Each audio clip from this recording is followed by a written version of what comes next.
constat qui nous a poussé à monter Équateur, c'est le fait qu'en France, il y avait beaucoup de production de renouvelables, environ 17%, et très peu de demande, moins de 2%. Et donc on s'est dit, il faut stimuler la demande, il faut que les gens qui parlent tous les jours d'écologie, les gens qui parlent tous les jours de vouloir aider et participer et être éco-citoyens, en aient les moyens. Et on a créé Équateur pour leur offrir ces moyens. L'offre d'Équateur, c'est donc de l'énergie renouvelable, moins chère et collaborative.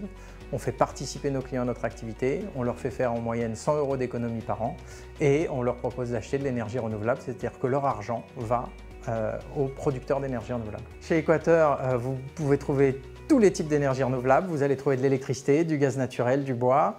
L'électricité est 100% renouvelable et peut venir de petits producteurs locaux.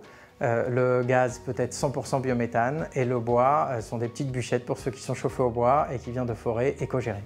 Équateur est une société qui a eu une très belle croissance puisque nous avons aujourd'hui, après 2 ans sur le marché, plus de 60 000 compteurs, ce qui fait de nous le 5e fournisseur d'énergie en France. On a devant nous des gros, EDF, Eni, Total, Engie et puis ensuite il y a Équateur. C'est une très belle réussite. Notre ambition à court terme serait de franchir la barre des 100 000 compteurs d'ici la fin de l'année et ensuite d'arriver à 300 ou 400 000 compteurs d'ici 3 ans. L'objectif étant, au-delà de l'énergie renouvelable, électricité, gaz et bois, d'offrir des solutions à nos clients pour devenir producteurs et pour réduire leur consommation d'énergie.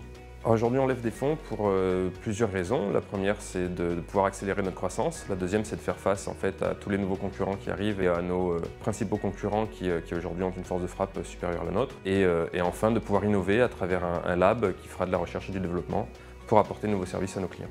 On fait une levée de fonds participative parce que le collaboratif et le participatif a toujours fait partie d'Équateur. On a commencé d'ailleurs l'activité, le lancement commercial avec une levée de fonds participative en 2016. On fait participer nos clients pour produire de l'électricité ou également pour répondre à nos clients puisqu'on a le premier service client collaboratif en France sur le métier de l'énergie. Chez Équateur, au-delà des particuliers, on a aussi des clients professionnels et on a la fierté d'avoir l'ADEME comme client depuis le 1er janvier 2017, d'avoir les Voies navigables de France, Météo France, le musée Picasso. Si vous allez au château de Chambord, vous verrez qu'on est partenaire avec eux. On vient de gagner un appel d'offres pour 150 hôpitaux en France où on va fournir de l'électricité renouvelable, quelques communes. Et donc ça fait partie aussi de l'ADN d'Équateur d'aller aider les professionnels à passer à du renouvelable. Faire participer nos clients a toujours été au cœur d'Équateur. Avec cette levée de fonds participative, nous allons enfin pouvoir travailler main dans la main. Merci beaucoup et à bientôt.